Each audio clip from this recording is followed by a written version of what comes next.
अभी अभी फिलहाल म्यूट करना अभी जब तक अलग। वीडियो में Hello everybody, greetings from Heartcare Foundation of India. Welcome to our 51st Friday 10 o'clock show, 2070th cumulative show. Over to Sapna ji to introduce the co-host. Thank you, sir. Good morning, everybody. My name is Sapna, Manager Heartcare Foundation of India. I'm delighted to welcome all of you to our 51st weekly webinar. Topic for today's webinar is myths and facts about COVID vaccination. I would like to extend a very warm welcome to our co-host from ITM University, Gwalior MP, Dr. Sudharani, Professor, School of Nursing Sciences, ITM University. Now I invite Mrs. Sudharani to say a few words. Good morning, sir. It's my great privilege and honor to welcome on the behalf of ITM University, School of Nursing, ITM University, Dr. K.K. Agarwal, sir, for accepting our invitation and marking his presence in our today's online webinar on myths and facts regarding COVID-19 vaccination. Sir, I welcome you to the today's webinar. And I request our Dean, Professor Mini Anil ma'am, to address the introduction about Dr. K.K. Agarwal, sir. Please, ma'am.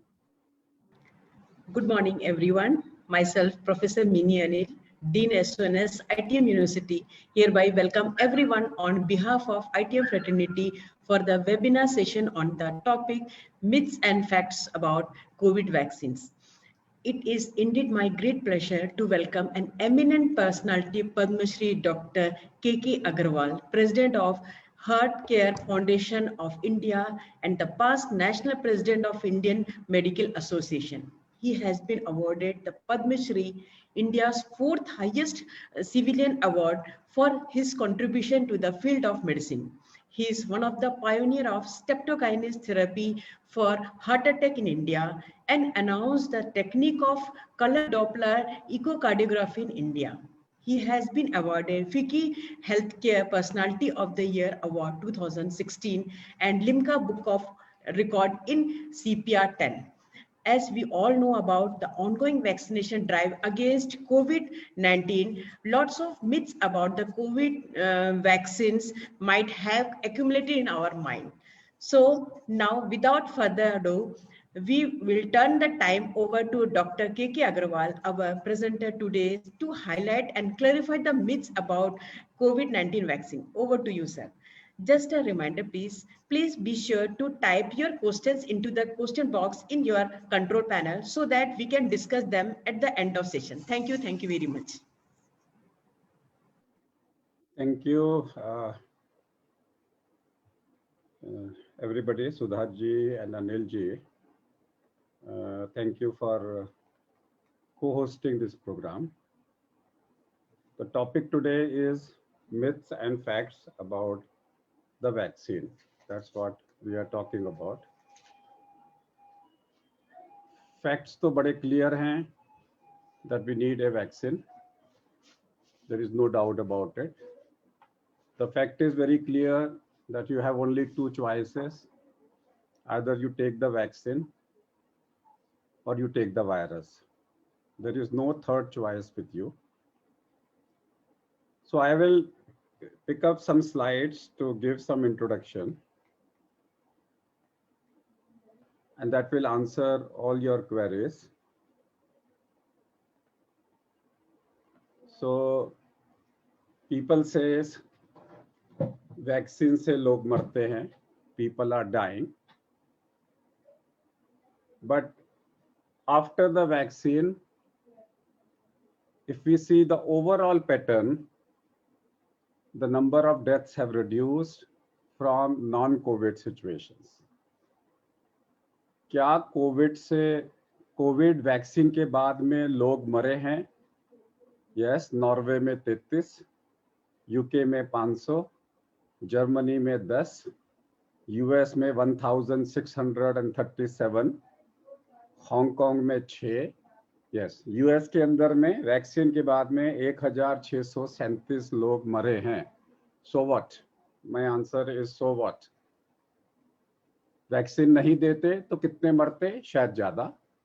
क्या ये vaccine से मरे हैं? There is no data. So therefore people keep dying, because क्या है, आज की date में जो आदमी सिक है, अस्पताल में है, उसको भी वैक्सीन लग रहे हैं।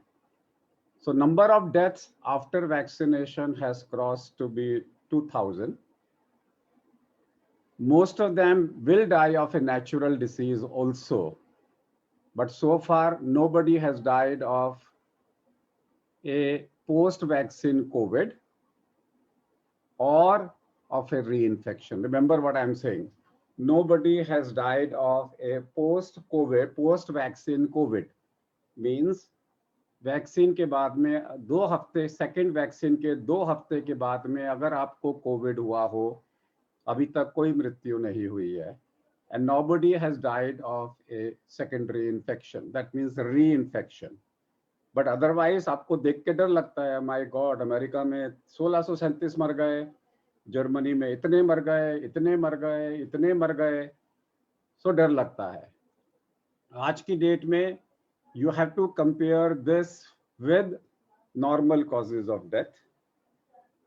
12 यूरोपियन कंट्रीज के अंदर में डर लगा कि clot clot clot clot clot, और उन्होंने टेम्परेरीली बंद कर दिया कोविशील्ड, जिसको एस्ट्राजेनिका का ऑक्सफोर्ड वैक्सीन बोलते हैं, लेकिन बाद में रीस्टार्ट कर दिया। उन्होंने क्या पाया कि उन लोगों में जिनकी उम्र 63 साल से कम है और विमेन है, औरतें जिसकी उम्र 63 साल से कम है, so I am specifically saying women with clots of less than 63 years, they got 30 cases of what we call them as sagittal vein thrombosis, cavernous sinus thrombosis, and 9 of them died, which we will talk later. So they said, फिर उन्होंने बंद किया, फिर वापस चालू कर दिया। फिर कुछ कंट्रीज ने कहा कि हम 63 साल के ऊपर देंगे, 63 साल से कम को नहीं देंगे, which I will discuss. Austria ने सस्पेंड किया कि हमारे यहाँ पे कैवर्नस साइनस थ्रोम्बोसिस हुआ। इंडिया में जो लास्ट रिपोर्ट मेरे पास में है वो 71 डेथ्स की है, and 39 deaths are related somewhere to heart problem. These are all related to cardiovascular disease. Norway में वो लोग मरे जो बिस्तर पे थे, 75 प्लस थे, फ्रेल थे। फ्रेल का मतलब होता है जो कुर्सी से उठ नहीं सकते। जो आदमी बैठ के कुर्सी से उठ नहीं सकता, उनके अंदर में 33 लोगों की डेथ हुई। साउथ कोरिया में अक्टूबर 2020 में 13 मिलियन फ्लू वैक्सीन लगे और 23 लोग मरे। तो हर वैक्सीन के बाद में एल्डरली के अंदर में कुछ लोग मरेंगे। उस वक्त में तो किसी ने ह्यू एंड क्राई नहीं किया। सो द सवाल है, क्या कोविड वैक्सीन से ही लोग मर रहे हैं? The answer is no. South Korea में अक्टूबर 2020 में 23 people died with flu vaccination. Germany में 10 लोग मरे, एल्डरली थे। Now look, let us understand, here I want to spend couple of minutes कि what is this virus? Virus is acute, it causes acute illness which is manageable. Remember, it is manageable. Risk versus benefit. Her patient में आपने risk calculate करना है और benefit करना है और उसे वैक्सीन देना है। इम्यूनोलॉजिक, इसका मतलब है ये वायरस एक इम्यूनोलॉजिकल रिएक्शन प्रोड्यूस करता है, and the virus is thrombogenic, it's inflammatory, it is contagious, novel viral disease. So what is vaccine? Vaccine is also acute, thromboinflammatory, non-replicative, non-contagious viral protein.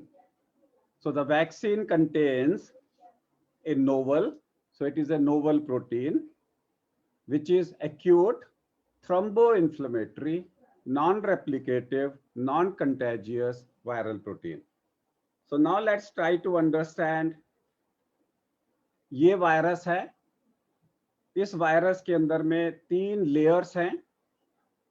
ये उसकी बनियान है, ये कमीज है और ये उसका जैकेट है। आप देख रहे हैं उसकी 3 लेयर्स हैं। सबसे पहली लेयर उसकी बनियान है, दूसरी उसकी कमीज है, तीसरी उसकी जैकेट है और जैकेट में ये लाल रंग के बटन लगे हुए हैं जो दूर से दिखाई दे रहे हैं। इन 3 लेयर्स के अंदर में एक स्प्रिंग है जिसे हम ह्यूमन बॉडी बोलते हैं। ये वायरस है एक्चुअल में। सो एक्चुअल में वायरस ये स्प्रिंग है, ना कि ये लेयर्स। वो तो प्रोटेक्टिव लेयर्स है। ये जो वायरस की स्प्रिंग है इसे जीनोमिक्स जीन बोलते हैं, इसे जीन बोलते हैं। इस जीन के अंदर में लाल रंग के जीन को एस जीन बोलते हैं। We call it as S gene.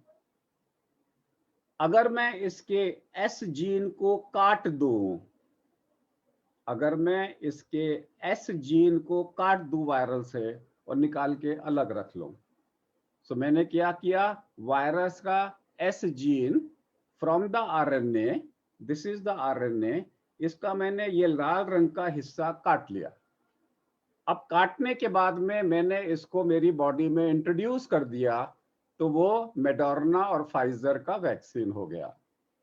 So Moderna और फाइजर ने इसके हिस्से को काटा और मेरी बॉडी में प्रोड्यूस कर दिया। This becomes Moderna and Pfizer vaccine. अगर मैंने इस वायरस के एस जीन को निकाला और लैब में मैंने इसको डबल स्ट्रैंडेड कर स्क्रीन दिया। शेयर कर रखा है, स्क्रीन शेयर तो हो नहीं रहा। एक सेकंड, सॉरी आपको अब ठीक है।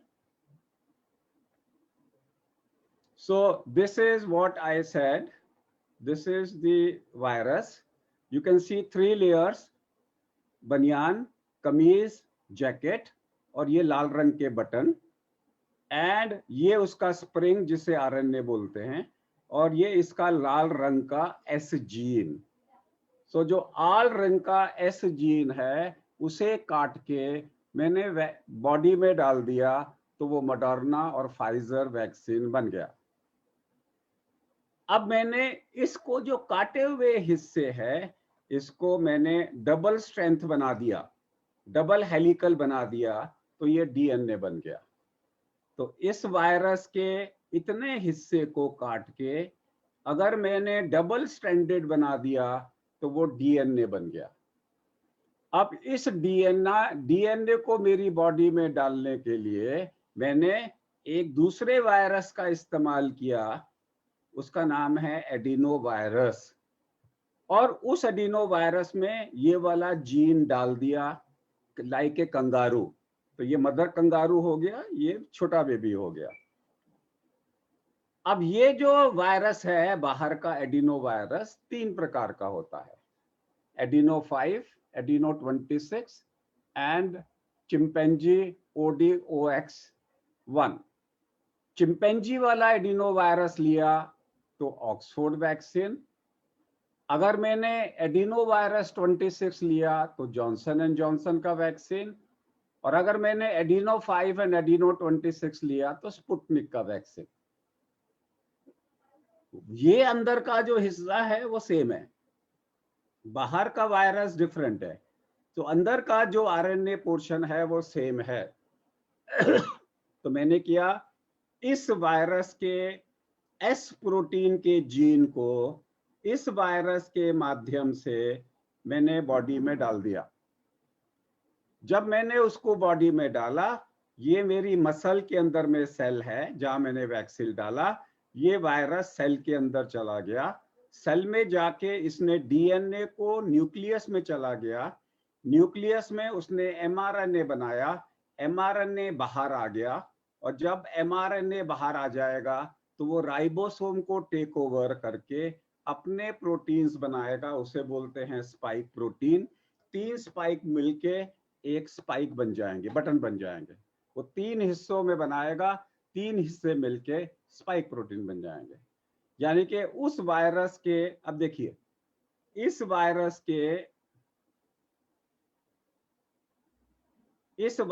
के जो स्पाइक्स हैं, मैंने इन स्पाइक को अपनी मसल में डालने के बदले स्पाइक जीन डाल दिया, उसने मेरी सेल में ये वाले स्पाइक प्रोटीन प्रोड्यूस कर दिए। ना ये लेयर बनी, ना ये लेयर बनी, ना ये लेयर बनी, ना बाकी हिस्से बने, सिर्फ उसने मेरे शरीर में जाके स्पाइक्स बना दिए। अब मेरे शरीर में इस सेल के अंदर में स्पाइक आ गया। Now the process is same whether this is virus or whether it is a vaccine. चाहे वायरस हो चाहे वैक्सीन हो, दोनों के अंदर में मेरी बॉडी में स्पाइक प्रोटीन बन रहे हैं। जैसे ही ये स्पाइक प्रोटीन बनेगा, दो काम होंगे, बाहर से अटैक होगा इस सेल पे, अंदर से अटैक होगा इस सेल पे। सो बाहर से जो अटैक होगा इस बॉडी के ऊपर में, उसे हम बोलते हैं साइटोटॉक्सिक्स CD8 सेल्स।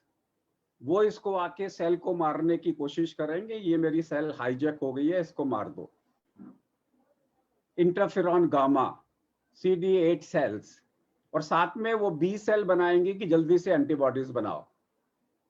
सेल के अंदर भी इन्फ्लेमेशन होगा, उसे बोलते हैं हम toll like receptors and not like receptors, उसे बोलते हैं NLRP रिएक्शन, और अंदर से वो सेल को सुसाइड कर देंगे। तो अंदर की सेल के बाकी स्ट्रक्चर सुसाइडल बॉम्ब बना के सेल को तोड़ देंगे।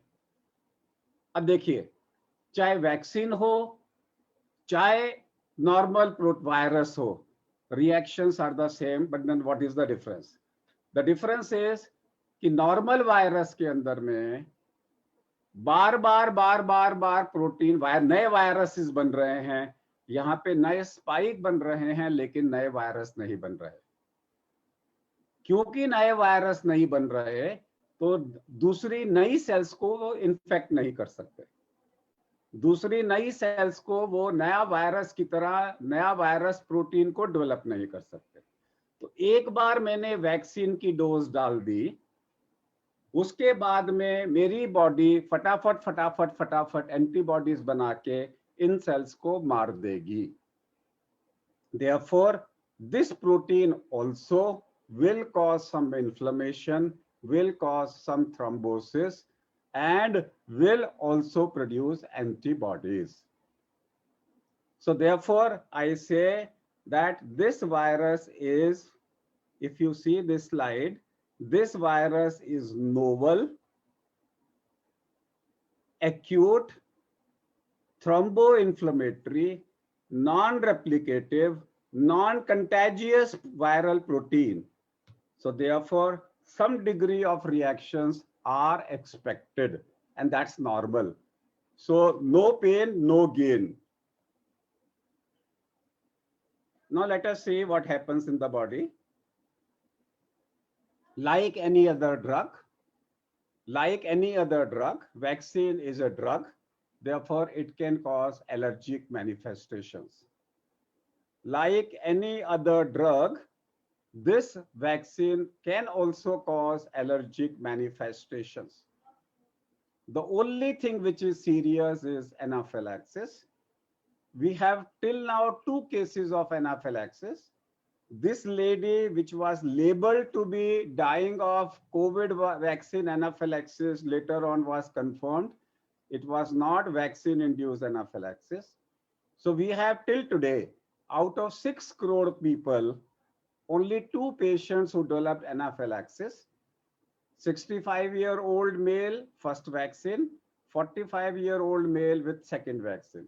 So 6 crore में 2 anaphylaxis means that the incidence is 1 per 3 crores. 1 per 3 crores. Normal incidence of anaphylaxis is 1 per lakh. 1 lakh injections में एक आदमी को एनाफिलैक्सिस होनी चाहिए. Anaphylaxis is treatable, preventable, curable, manageable. Anaphylaxis हुआ और आपने एड्रेनलिन दे दिया तो पेशेंट मरेगा नहीं. So remember, anaphylaxis is something. अगर एनाफिलैक्सिस की डेथ होती है तो इसका मतलब है delay in diagnosis and delay in treatment है. Anaphylaxis will always come in the first 15 minutes. पहले 15 मिनट में अगर आपको कोई भी तकलीफ होती है, इमीडिएटली एड्रेनालिन दोगे। क्या एनाफिलेक्सिस डेथ्स कॉमन है? नो। 6 करोड़ में कितने लोग मरे हैं अभी तक? 2। वो 2 क्यों मरे? कहीं ना कहीं डिले हुआ है उनकी डायग्नोसिस में या ट्रीटमेंट में। एनाफिलेक्सिस की डेट में, आज की डेट में कोई भी मरना नहीं चाहिए। So this is what it talks. It's rare. Anaphylaxis is rare. Anaphylaxis is 2 to 5 people for every million. 1 million में 5 लोग और 12 to 25 per million doses, जिसमें मैंने कहा 1 लाख में 1, विदिन 15 मिनट्स, मैक्सिमम आधा घंटे में हो जाना चाहिए, और ये 100% मैनेजेबल है। Do you know the shot कि कोवैक्सीन से होगा, कोविशील्ड से होगा? हमें पता है कि ये ना कोविशील्ड से हो रहा है ना कोविशील्ड से हो रहा है। It is happening because of polysorbate 80 which is present in the vaccine. So अगर आपको किसी भी इंजेक्शन से पुरानी एनाफिलैक्सिस की हिस्ट्री है, देन आस्क कि उसके अंदर में पॉलीसॉर्बेट तो नहीं था। अगर पॉलीसॉर्बेट था, देन बी केयरफुल। क्या ये रिएक्शंस सिर्फ वैक्सीन से होती है? नहीं। इस पेशेंट को देखो, एस्पिरिन से हुई। ये हमारी पेशेंट है, वैक्सीन, इसको एस्पिरिन से एलर्जी हुई, आंख लाल हो गई, इसकी आंख में स्वेलिंग आ गई। तो हर दवाई से रिएक्शंस होती हैं। तो सिर्फ ये अगर आप बोलोगे कि वैक्सीन से ऐसा होता है, नहीं है। Drug allergy is very very very very common. Drug allergy is very very very common. Now, anaphylaxis के अलावा कौन कौन सी एलर्जी हो सकती है? Yes, the first lady developed angioneurotic oedema after 6 hours. Montair LC दिया, ठीक हो गई।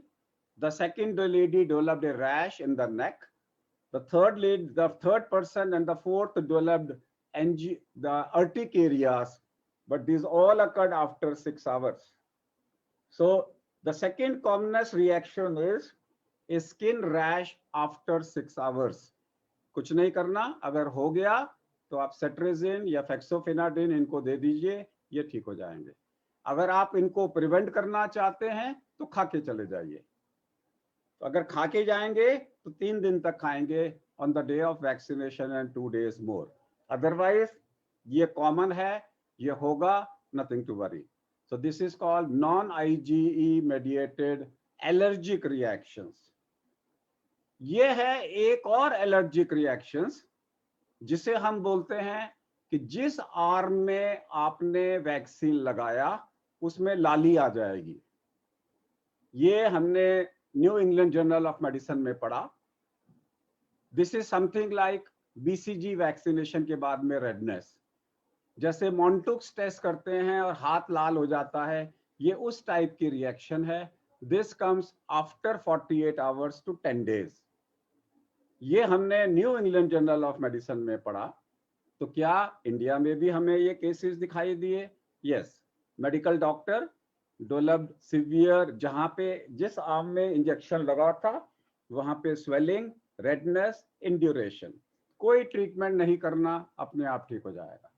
सिंपल पेन किलर दो, this will happen, but this is nothing to worry.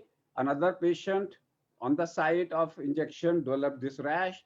Another multiple patients you can see, except for the extreme right which is an artifact।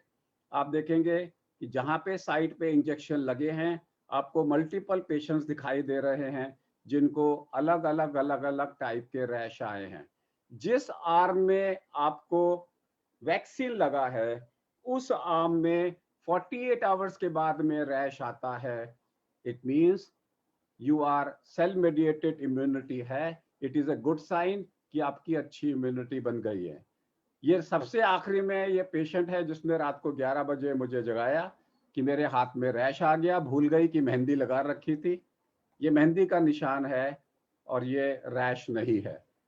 So this is how people confuse sometimes, जब लोग डरे हुए होते हैं। तो ये lady है extreme left में, medical doctor. You can see A typical skin type 4 reaction, something like a BCG vaccination के बाद में थोड़ा सा वहां पे रिएक्शन आ गया है. ये भाई साहब हैं जिनके हाथ में रैश आया 3 दिन के बाद में, 10 दिन तक रहा, ये भी वही है. इन भाई साहब के रैश के साथ में एप्थस अल्सर्स आए, विच मीन्स एसोसिएटेड स्ट्रेस. ये इनको रैश आया, पैर में रैश आया, लाल रंग का जो रैश है, ब्लू कलर की इनकी वीनस प्रॉब्लम्स हैं. ये राइट साइड में भाई साहब हैं जिनको फेस में रैश आया. ये सारे रैश अलग अलग टाइप के हो सकते हैं. Nothing to worry. क्या हुआ? नेक्स्ट पेज दिख नहीं रहा जो आप बता रहे. नहीं दिख रहा? चेंज कर.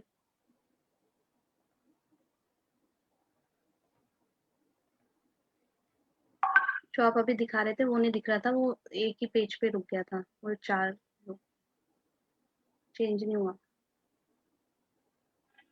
अभी दिख रहा है? Is it अभी- seen now? नहीं, अभी नहीं आया. हाँ अब दिख रहा है. ये हैं अगेन वैक्सीन के बाद में छोटे छोटे spots. This is 5th day spots, allergic reactions. अब ये भाई साहब हैं जो ये बता रहे हैं कि मेरे को कुत्ते ने काटा और मेरे को रैश आ गया. तो रैश सिर्फ इस वैक्सीन से नहीं आता, हर वैक्सीन से आता है. तो this is game Singh ji बड़े क्लियरली बोल रहे हैं कि रैश का मतलब किसी भी वैक्सीन से आपको रैश आ सकता है. सो दिस इज ए मिथ कि कोविड से रैश आ रहे हैं. ये जो मैंने रैश दिखाए हैं इनमें से कोई सीरियस नहीं है. सिंपल एंटी एलर्जिक लीजिए और ठीक हो जाएगा. और फोटो खींच लीजिए इसकी, क्योंकि सेकंड में भी आपको ये रैश आ सकता है. और सेकंड का रैश पहला से ज्यादा है कि कम है, इसके लिए फोटो खींच लीजिए. ये देखिए 1 महीने बाद में इसका रैश परसिस्ट कर रहा है कुछ लोगों का. ये देखिए इनको भाई साहब को अर्टिकेरिया हुए हैं, ये परसिस्ट कर रहे हैं. ये भी अर्टिकेरियाज हैं. इस लेडी को आप देख सकते हैं, ये रिकरेंट हैं. अगर किसी को अर्टिकेरिया आता है तो रिमेंबर वो 21 दिन तक बार बार आ सकता है. ये वो हैं जिनको अर्टिकेरिया आया, चला गया, फिर आ गया. 21 दिन तक अर्टिकेरिया बार बार आ सकता है. Now we come back to, ये थी एलर्जिक मैनिफेस्टेशंस. डर निकल गया. सिर्फ 2 लोगों को एनाफिलैक्सिस हुई, बाकी सारी की सारी एलर्जिक रिएक्शंस हैं और वो होंगी. आप रोक नहीं सकते. And they are not dangerous. Either you prevent them or you take treatment after you get it. दोनों ऑप्शंस अवेलेबल हैं. मैं प्रिवेंट करता हूं in patients who have history of allergy. बाकी के डॉक्टर्स कहते हैं अगर होगा तो दे देंगे, because they are non lethal. क्या ये बीमारी, अब ये बीमारी जैसे मैंने बोला इन्फ्लेमेशन भी कर सकती है. जो स्लाइड मैंने दिखाई थी, इन्फ्लेमेशन का मतलब है सेल के अंदर में जब प्रोटीन बना तो it can cause immuno inflammation. और अगर ये इम्यूनो इन्फ्लेमेशन होगा तो क्या ये उस लोगों को जिसको सीजर्स हैं प्रेसिपिटेट कर सकती है. Yes, I have 4 patients history written here जिनके सीजर प्रेसिपिटेट हो गए. अब आपके पास 2 ऑप्शंस हैं. अगर सीजर प्रेसिपिटेट हो गया है तो फ्रीजियम दे दीजिए.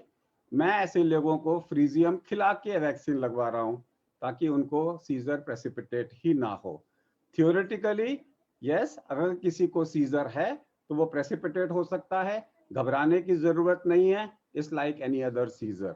You can prevent it by Frisium or you can give it after you develop a seizure, but seizure can happen.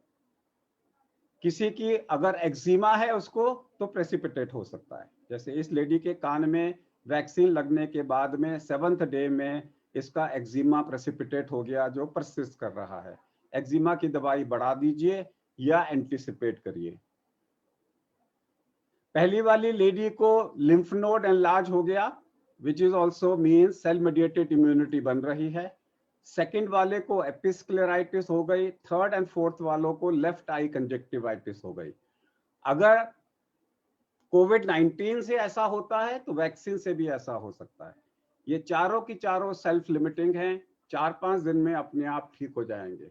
तो वैक्सीन के बाद में अगर आपकी लेफ्ट आई रेड हो जाए या एपिस्क्लेराइटिस हो जाए या गले के अंदर में आपके लिम्फ नोड्स एनलार्ज हो जाएं, तो ये वैक्सीन के कारण से इन्फ्लेमेशन है, nothing to worry, nothing to worry. Psoriasis, rheumatoid arthritis, multiple sclerosis, type 1 diabetes can worsen because of cell-mediated immunological reaction. In madam का आप देखेंगे psoriasis precipitate हो गई है, तो psoriasis, multiple sclerosis, rheumatoid arthritis. So if you are aware that this is a known trigger, prevent it. Talk to your doctor, adjust your doses in such a way कि अगर आपकी psoriasis थोड़ी सी, see, it is not causing psoriasis. अगर आपको psoriasis है तो ये एक पॉसिबल ट्रिगर है। बहुत सारे ट्रिगर होते हैं, उनमें से एक ट्रिगर ये भी है, और सबको मालूम है कि ट्रिगर को कम करने के लिए क्या मेडिसिन लेनी है। तो psoriasis का केस है, रूमेटॉइड आर्थराइटिस के 3 केसेस हैं जो वर्सन हुए, we adjust the dose. And ये क्या है, what about Bell's palsy? So we have seen one patient of herpes zoster, one patient of herpes zoster causing facial nerve palsy, one case of chicken pox. ये सारे होंगे। इसने chicken pox नहीं किया, अगर आपकी बॉडी में चिकन पॉक्स का वायरस पड़ा हुआ है तो वो एक्टिवेट हो सकता है। अगर हो गया है 5 दिन दवाई ले लो, ठीक हो जाओगे। ये पेशेंट है जिसको हर्पीज ज़ॉस्टर कान में आया, कान के अंदर में आप वेसिकल देख सकते हैं इसके classical. So this is a classical herpes zoster in the ear and this has not involve the 7th nerve palsy. Brain haemorrhage, so क्या ब्रेन हेमरेज हो सकता है? ब्रेन हेमरेज का मतलब है प्लेटलेट कम हुए, क्लॉट बना, this is called something like heparin induced thrombocytopenia और थ्रोम्बोसाइटोपेनिक परप्यूरा। ऐसे कुछ केसेस दिखाई दिए हैं, रेयर हैं, औरतों में होते हैं, उन लोगों में ज्यादा होता है जो हार्मोन थेरेपी पे होती हैं। तो वो सारी लेडीज जो हार्मोन थेरेपीज में हैं, अगर वो वैक्सीन ले रही हैं तो ब्लड थिनर चालू कर दे ताकि ये प्रॉब्लम ना हो। So there is a rare possibility of a clot occurring in the cavernous sinus of women. उसमें कैसे पता लगेगा? डी डायमर बढ़ जाएगा, फिब्रिनोजन आपका बढ़ जाएगा, प्लेटलेट काउंट कम हो जाएंगे और स्किन में कहीं कहीं प्लेटलेट के निशान आ जाएंगे। Another thing is sympathetic over activity. अगर आपको डर लग रहा है वैक्सीन से तो आपका ब्लड प्रेशर बढ़ सकता है। तो वो सारे लोग जो ब्लड प्रेशर के मरीज हैं सुबह की दवाई खा के जाएं, और अगर उनका ब्लड प्रेशर बढ़ गया तो वो 2 घंटे के लिए बढ़ेगा। 5 पेशेंट्स को हमने देखा जहां पे डायबिटीज अनकंट्रोल हो गई। अभी मैंने आपको बोला है कि rheumatoid arthritis, multiple sclerosis, pancreatic inflammation transiently can increase. बढ़ गया तो दवाई कंट्रोल कर लो, रेपाग्लेनाइड दे दो, ठीक हो जाएगा। एक पेशेंट को हमारे पास आया, उनको 14 दिन के बाद में इनका post prandial hypotension, this is called autonomic neuropathy, खाना खाने के बाद में उनका ब्लड प्रेशर गिर जाता है, ट्रांजिएंट है, रिकवरेबल है।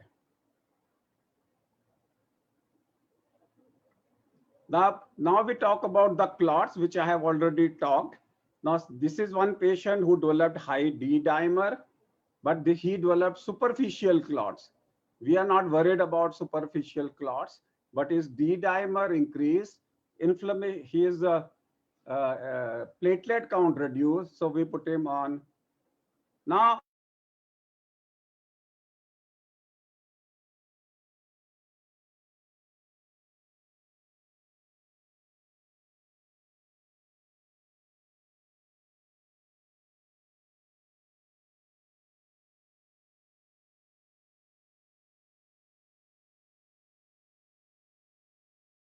बनी है और आपको या वैक्सीन लगता है या इन्फेक्शन होता है तो आपका सडनली हाई ग्रेड फीवर बढ़ सकता है या CRP ज्यादा हो सकता है. So the answer is all these symptoms are mild. All these symptoms are mild. So I'm going to end by showing you some more slides. Okay, and these slides are important.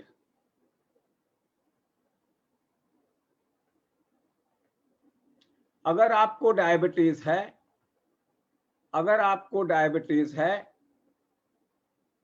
अगर आपको blood pressure है,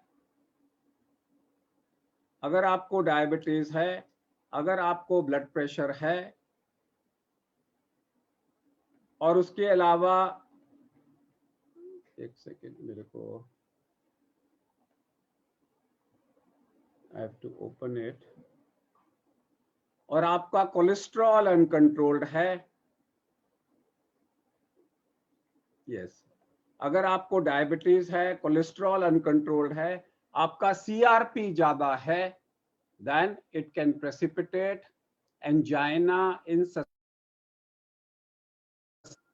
So this is also a trigger of angina in susceptible individuals.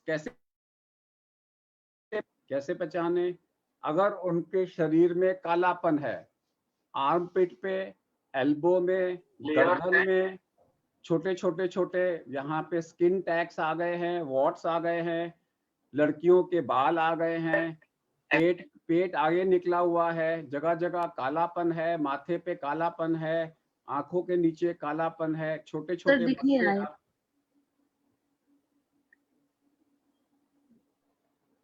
अब दिख रहा है? नहीं sir, black आ रहा है बिल्कुल. कुछ खराबी है इसमें. अब दिख रहा है? नहीं. मेरे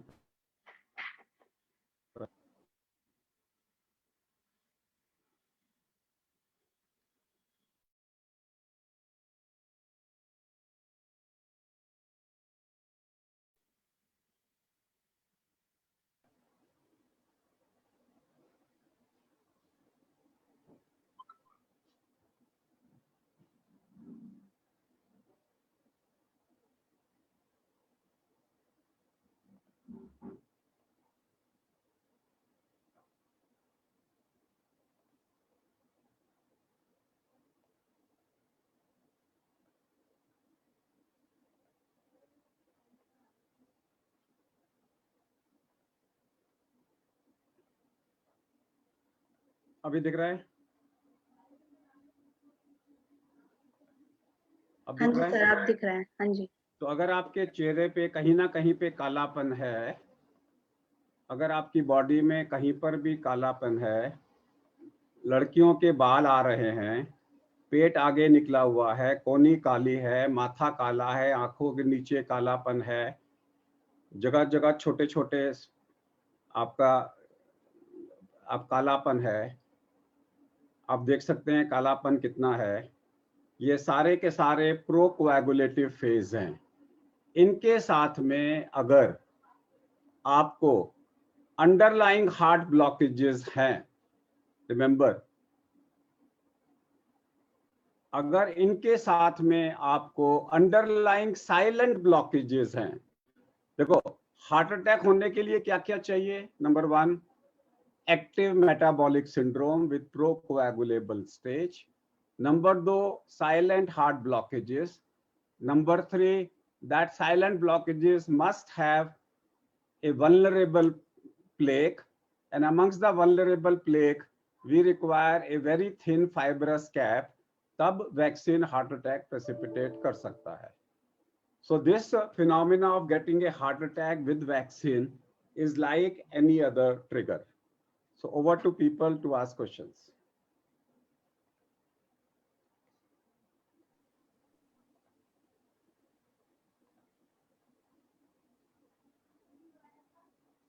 Sir,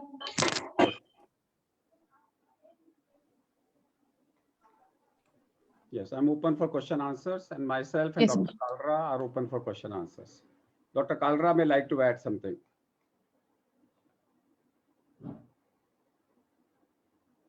डॉक्टर कालरा है क्या? या थैंक यू सर।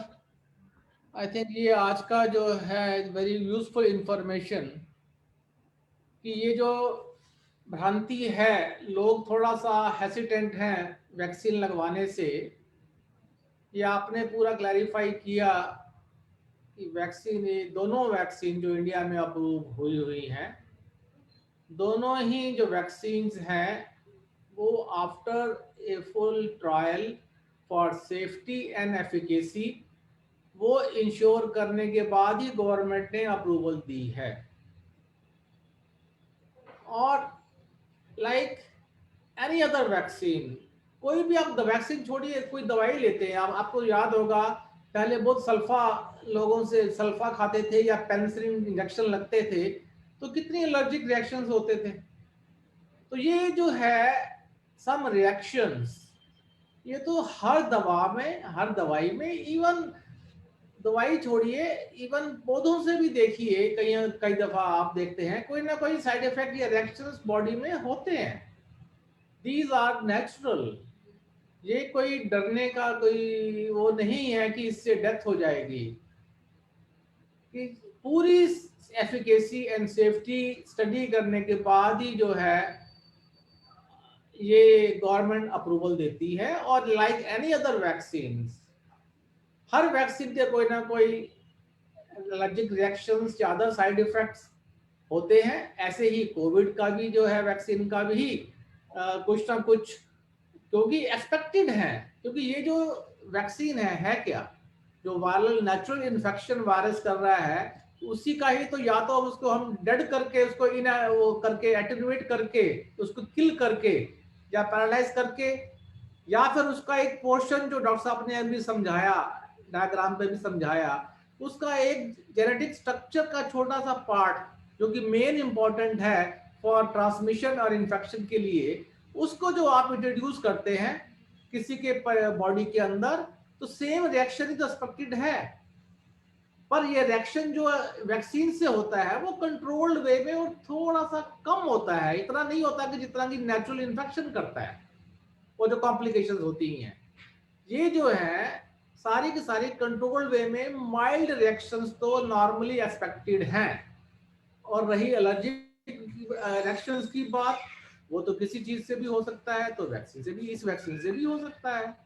तो अगर उसका हम डेटा देखें तो इतना ज्यादा नहीं है अभी तक से। डॉक्टर साहब ने बताया सिर्फ 2 ही तो रिएक्शन, एनाफाइलेक्सिस रिएक्शन हुए हैं, वो कोविड-19 वैक्सीन की थोड़ी वजह से थोड़ी हुए हैं, वो तो उसके अंदर जो कुछ ड्रग्स और हैं, कुछ जो हम चीजें इंग्रेडिएंट डालते हैं, उससे रिएक्शन, एलर्जिक रिएक्शन हुआ। इसलिए ये वैक्सीन, दोनों के दोनों वैक्सीन आज की डेट में जो इंडिया में अप्रूव हुई हैं, they are absolutely safe.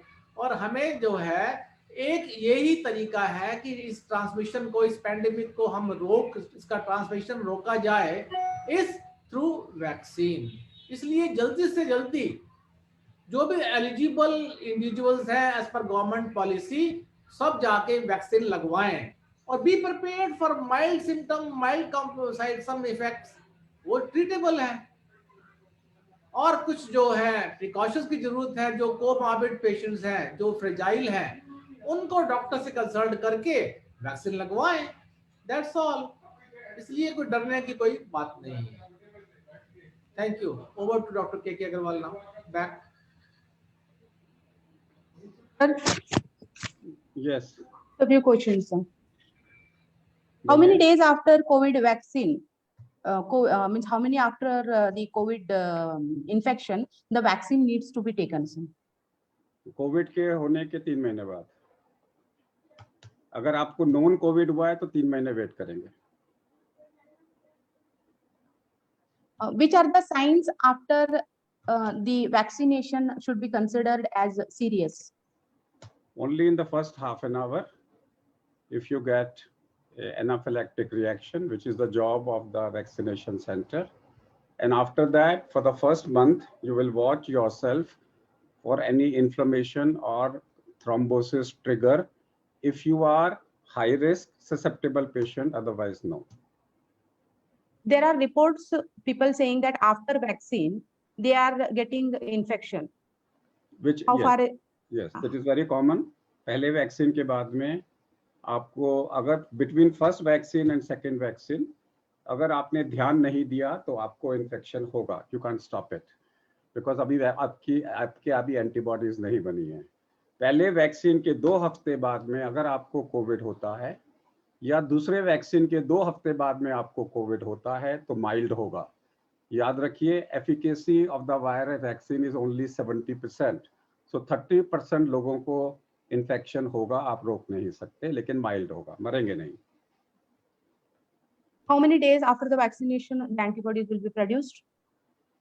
Variable 30% it may not produce. मेरी अभी तक नहीं बनी है, मेरे को 1 महीना हो गया दूसरा वैक्सीन लिए हुए. It may So in not that- produce, but मेरे को We- मालूम है yeah. मेरी FIR लॉन्च हो गई है, मैं मरूंगा नहीं. मेरी विजिबल एंटीबॉडीज नहीं बनी है, मेरी विजिबल एंटीबॉडीज नहीं बनी है, बट सेल मेडिएटेड इम्यूनिटी मेरी डेफिनेटली बनी है. मेरे को अगर कोविड हो गया तो मैं मरूंगा नहीं. After the first dose of vaccine, people are getting some effects. Because of that, they are fear to take the second dose of vaccine. What is your opinion, or what is your message No, to you those have people? to take the second dose has to be taken. Only those people who had anaphylaxis to first dose, they recovered. Only those people need to talk whether they should take it or not. Everybody else should take it. लेकिन अगर आपको second first dose के बाद Covid हो गया, then there is a debate with do I need it or not. If you already have suffered from COVID in the past, you have received first vaccine, you may debate, but आज की date में vaccine is necessary. If a person is on insulin dependent, or insulin injection the person is taking, and he is around the age old of 80, so what is the precautions to be taken for दोबारा the बोलिए. एक व्यक्ति जो है जो 70-80 साल के ऊपर है और वो इंसुलिन इंजेक्शन ले रहे हैं, उस व्यक्ति के लिए वैक्सीन लेने से के पहले क्या सावधानी बरतना पड़ेगा? I will give them aspirin and statin. I will give them aspirin and statin. There are vaccines. Which vaccine is the best one? We are having 2 vaccines. Which vaccine to be chosen?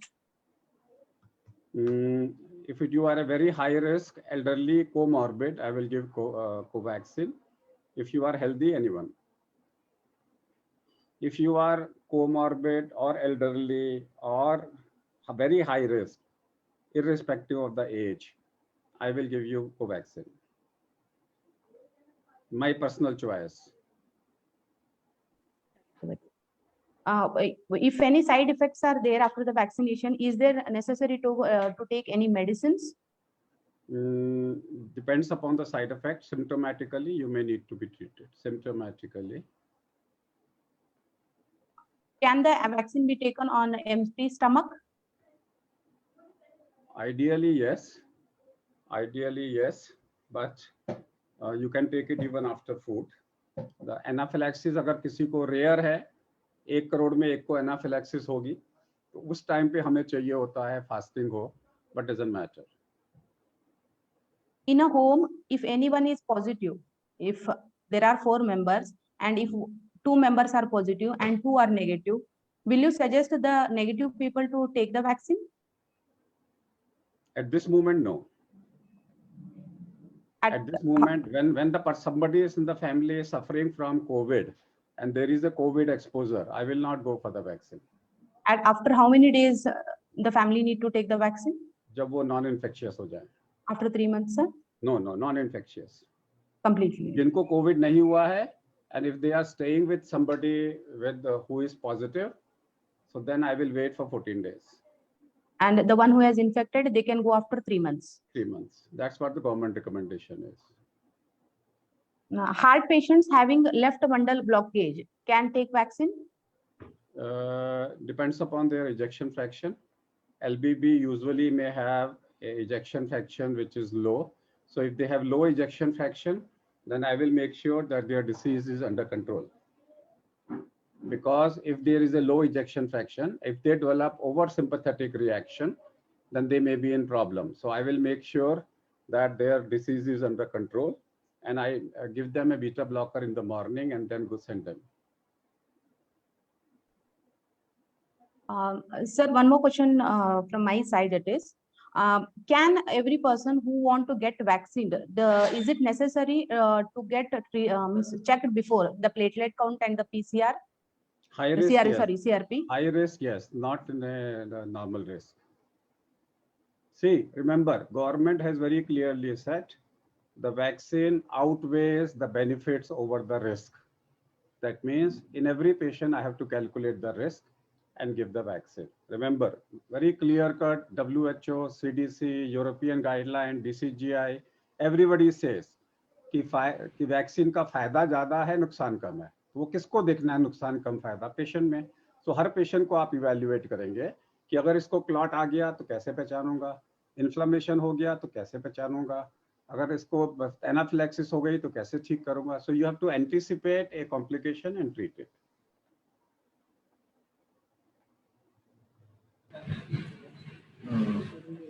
Good morning, sir. This is Gaurav from ITM University. I want some few questions about the COVID vaccinations. बोलिए. Sir, मेरा question ये है कि जैसे कि हमें कोई diseases है या नहीं है, ये हमें पता नहीं है और हम वैक्सीनेटेड करा लेते हैं. अगर आप 6 मिनट में 500 मीटर चल लेते हो तो आपको हार्ट की प्रॉब्लम नहीं है. ठीक है ना. तो क्लियर हो गया, आपको हार्ट की प्रॉब्लम नहीं है और आपको सिग्निफिकेंट लंग्स की प्रॉब्लम भी नहीं है, वो भी क्लियर हो गया. तो आप जाइए वैक्सीन लगवाइए. इसको मतलब खतरे वाली कोई बात नहीं है. उसके बाद कुछ होगा तो देखिए, कम से कम ये तो टेस्ट कर सकते हैं ना, 6 मिनट वॉक टेस्ट. जी बिल्कुल सर. अगर कोई हाई शुगर पेशेंट है, सपोज कि my mother is having the high sugar patient है और अगर उन्होंने शुगर कंट्रोल नहीं करा रखा तो वैसे ही मरेंगे बिना. अगर आपने शुगर कंट्रोल नहीं कर रहा है तो वैक्सीन और no vaccine you are at a high risk. Yes. तो फिर तो वैक्सीन नहीं लगवा सकते ना, पहले शुगर कंट्रोल कराइए. ठीक है. अगर कोई किसी ने वैक्सीनेशन करा लिया है, उसके बाद शुगर चेक किया है, तो इज दैट एनी रिस्क? अगर ज्यादा है तो फटाफट कंट्रोल करिए. High sugar is always at risk of heart attack, clot, other things. Okay sir. अगर आपको पता है कि शुगर ज्यादा है तो जल्दी से कंट्रोल करिए. सर, एक क्वेश्चन आज बहुत चल रहा है कि वैक्सीन का सेकेंड डोज 28 दिन बाद लेना चाहिए या 6 से 8 हफ्ते बाद. तो हमें वैक्सीनेशन हाई रिस्क है, अब अगेन मेरी opinion, if you are very high risk and I will go for 28 days, but if you are a low risk I will give it at 6 weeks. Okay, thank you so much. अगर आप 8 हफ्ते अपने आप को बचा नहीं सकते Covid से तो फिर मैं 28 डेज में दूंगा. ये मेरी पर्सनल ओपिनियन है, सरकार ने चॉइस दी हुई है आपको. Okay sir, thank you so much. Sir, if the C-reactive protein is high, sir, in that condition, the C-reactive protein is high. I am only concerned with high CRP due to underlying heart blockages. अगर आपका CRP high है और 6 minute walk test normal है, I'll go ahead. Thank you, sir. Any questions from the participants? मेरा एक Sir, सवाल है. जी sir. तो मेरा एक सवाल है. तो मेरा सवाल है, किसको लूँ मैं? सुधा जी को बोलता हूँ. रक्षा जी. रक्षा जी, मेरा आपसे एक सवाल है. खोलिए जरा इसको, अनम्यूट करिए. यस. 5 पॉइंट बताइए क्या समझ में आया. 5 ऐसी चीजें जो आज समझ में आई. वैक्सीन हम तभी ले सकते हैं जब कोई बीमारी ना हो. किसने बोला? फिर तो उसको तो जरूरत ही नहीं है. जरूरत तो उसी को है जिसको बीमारियां हैं. नहीं, जैसे हार्ट ब्लॉकेज, ये उसी को तो चाहिए. वो तो मर जाएगा अगर कोविड हो गया तो. लंग्स प्रॉब्लम हो. लंग्स प्रॉब्लम में अगर वैक्सीन नहीं दोगे तो किसको दोगे? जो हेल्दी है, जिसे उसको तो बीमारी से भी कुछ नहीं होगा. वैक्सीन तो उसको देना है जिस हमने क्या बोला है कि अगर आपको कोई बीमारी है तो बीमारी कंट्रोल करो और वैक्सीन दो. हाँ, उसको ध्यान दे के फिर अगर आप बोलोगे कि वैक्सीन नहीं देना तो मेरा सारी क्लास ही मेरी, तुम तो बोल रही हो पूरी रामायण के बाद सीता कौन था. नहीं, वैक्सीन तो देनी है, उस पर कंट्रोल करना है, साइड से वैक्सीन देनी है. हाँ जी. बीमारी को अगर आप हाई रिस्क हैं तो उसको हाँ. आप अंडर सुपरविजन दो. हाँ. Very good. उसके साथ में डॉक्टर अमित, क्या समझ में आया आपको? आपका टेक होम मैसेज क्या है? डॉक्टर अमित का दिमाग कहीं और है, वो खेल रहे हैं वो. चलिए Sudha ji, take over. I deem it a great honor and a privilege to propose the vote of thanks on this memorable occasion. I firstly thank Almighty God for making the today's occasion a resounding success. I firstly thank our special guest, Dr. KK Agarwal sir, who despite his busy schedule found time to grace this occasion. Also express my heartfelt thanks to our Chancellor Ma'am, Mrs. Ruchi Singh Chauhan, and Pro-Chancellor Dr. Daulat Singh Chauhan sir, for their encouragement and the continuous support for this successful webinar. I also extend my thanks to our Chancellor Sir, Dr. Sher Singh Bhakar Sir, and Pro VC Dr. Santosh Kumar Khedkar for their guidance and support. I extend my special thanks to our Dean, Professor Mini Anil Ma'am, for her valuable contribution in making this webinar successful. I extend my heartfelt thanks to all the faculty and technical team of ITM University and also the whole team of Dr. KK Agarwal sir for making the webinar successful. I finally thank all the participants for their valuable presence in our today's session. Thank you, sir, and thank you very much. Jai Hind. Thank you.